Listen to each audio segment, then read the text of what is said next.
E aí, senhores, como é que vocês estão? Tudo bem com vocês? Bom demais, né? E aí, prontos para mais uma aulinha? Vamos lá? Finalmente, vamos fazer a correção dos trabalhos que vocês fizeram, que era o trabalho correspondente à nota de vocês da N2 aí, do nosso primeiro bimestre que encerramos por aqui. Queridaços, correçãozinha do trabalho para vocês, então, senta aí e vamos embora. Olha só, olha que bacana, esse aqui é da hora, hein?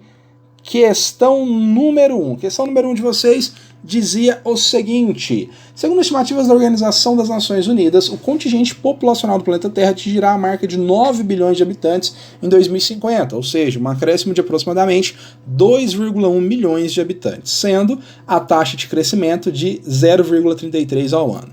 Existem apenas duas formas de a população crescer. Assinale a alternativa representante essa forma, né? Que represente essa forma. Bom, a alternativa correta aqui era a letra A. Há apenas duas formas naturais da população crescer. Ou ela cresce pelo crescimento vegetativo, né? Ou a migração, né? Na verdade, meus queridos, é até bom a gente fazer uma ressalva que eu acabei de cometer um erro. Na verdade, existem duas formas da população crescer: pelo crescimento vegetativo e pela migração. No entanto, o crescimento natural da população só se dá pelo crescimento vegetativo. Fazendo uma correçãozinha aqui que eu tinha acabado de falar errado. O crescimento vegetativo é a taxa de natalidade menos a mortalidade. O resultado, nós podemos ter um crescimento positivo ou um crescimento negativo, né? Um saldo positivo ou um saldo negativo. E a migração, ela não é um crescimento natural da população, porque quando a pessoa migra, o mundo não deixa de ter lá 8 bilhões de habitantes, né? O que acontece, na verdade, é que um lugar perde habitante e o outro ganha. Já no crescimento vegetativo, não. Quando o crescimento vegetativo é positivo, o número total de habitantes do planeta Terra aumenta. Então, alternativa A, letrinha A número 1 de vocês, beleza? Vamos lá, número 2. Existem duas formas principais de se abordar o quantitativo populacional de um espaço. De um lado, temos as taxas de crescimento vegetativo, que representam o número de habitantes por quilômetro quadrado, né? É o crescimento vegetativo, moçada? Número de habitantes por quilômetro quadrado? Não, né? Densidade demográfica, justamente. E de outro lado, temos as taxas de população absoluta, que estão relacionadas ao número de habitantes, independente do tamanho do território. Então, como já completamos a frasinha aí para vocês, número 2 é a letrinha D. Pode marcar sem medo, tá ok? Vamos lá, questãozinha número 3, fácil do Goiás.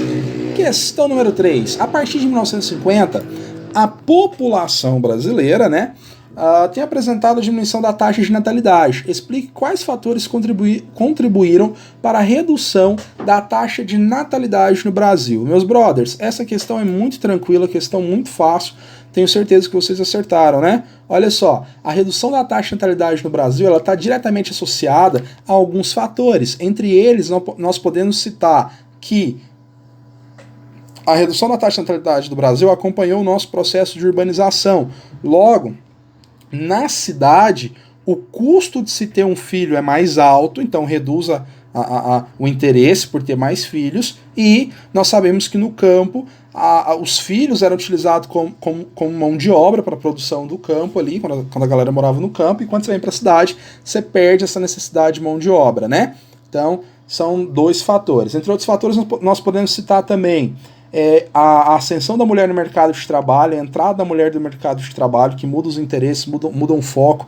A mulher não fica mais só em casa cuidando dos afazeres domésticos e das crianças, ela passa a ter aí acesso ao mercado de trabalho, ela passa a trabalhar, a estudar, a ter uma outra perspectiva de vida, né? Nós também não podemos esquecer de citar o aumento aí dos métodos contraceptivos, né, que evitam a gestação.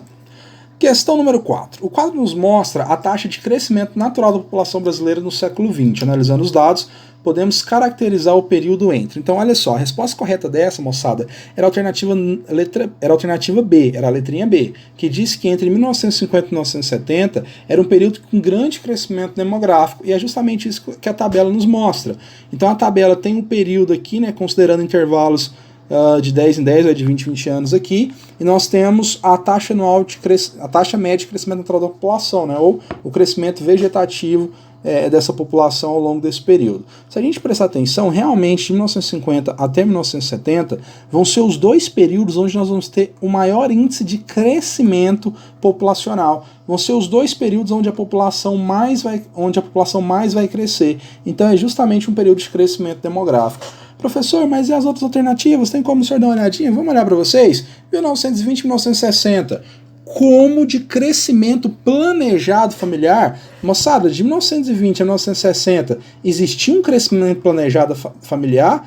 Se eu tenho uma taxa que sai de 1,90, passa por 2,40 e atinge 2,99, está havendo planejamento familiar? De forma alguma, né? Letrinha C, 1960 e 1980, como de crescimento da taxa de fertilidade. Então nós pegamos aqui o intervalo de 60 a 80, né? Lembrando que a taxa de fertilidade é o número de mulheres entre 15 e 49 anos, né?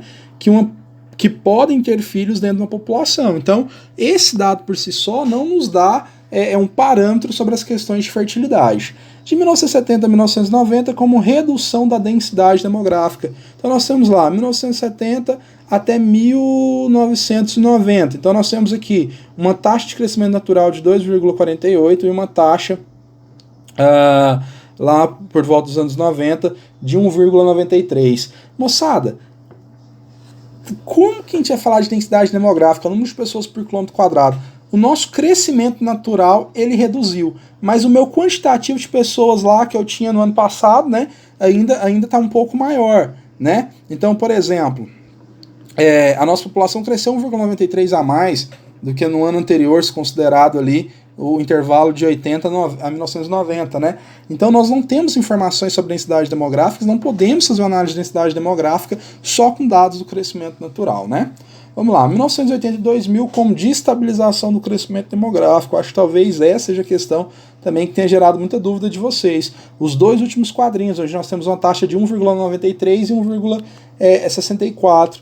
A gente não pode estar falando de um momento de estabilização do crescimento demográfico, ainda que nós estamos tendo a redução das taxas, né? Ah, professor, mas não reduziu muito. Então, se você for considerar nessa questão, talvez a estabilização que nós vamos ter de verdade vai ser 50 e 70, onde os números também estão próximos, né? Até bem mais próximos do que de 1970 a 2000. Então, a gente não está falando de um momento de estabilização, que a gente está falando, na verdade, de um período de declínio dessa taxa. A taxa está reduzindo, beleza? A gente precisaria de mais um ou dois quadrinhos para começar a falar de fato de estabilização do crescimento demográfico, mas a gente já viu que é algo que não está acontecendo, ok? Meus brothers, para dar continuidade, nós vamos para a nossa questão número 5. A questão número 5 diz assim para vocês: nas últimas décadas tem havido um declínio acentuado nas taxas de fecundidade em vários países, em especial nos mais desenvolvidos. Sobre os fatores que ocasionaram essa mudança na demografia, estão corretas as preposições abaixo. Todas estão corretas, menos uma, né? Porque tem o exceto. Qual não está correta? Letrinha B, né? Redução significativa das despesas para criação dos filhos. Justamente, meus queridos, essa aí é a nossa alternativa errada, ok? Vamos lá, questão número 6. Levantamento de dados que realiza a contagem da população de um país, estado ou município é chamado de recenseamento ou censo. É por meio dele que conhecemos também outras características da população, como a composição por idade, gênero, nível de instrução e dentre outras, né? Sabendo disso, escreva qual é a importância de se realizar o censo ou recenseamento demográfico, né? Moçada, nós apresentamos o que é o censo, né, e o recenseamento demográfico, e qual que é a importância? Justamente conhecer as características da minha população para que a gente possa elaborar políticas públicas que atendam à necessidade da minha população. Além das políticas públicas, a gente também pode estar falando de investimentos do setor privado, a gente pode estar falando também da alocação ou não de empresas, de comércios, de atividades econômicas dentro de um dado ponto, de uma dada região, beleza? Queridaços, olha só, beijos, abraços, fiquem com Deus e até mais. Nossa aula de hoje fica por aqui. Fui!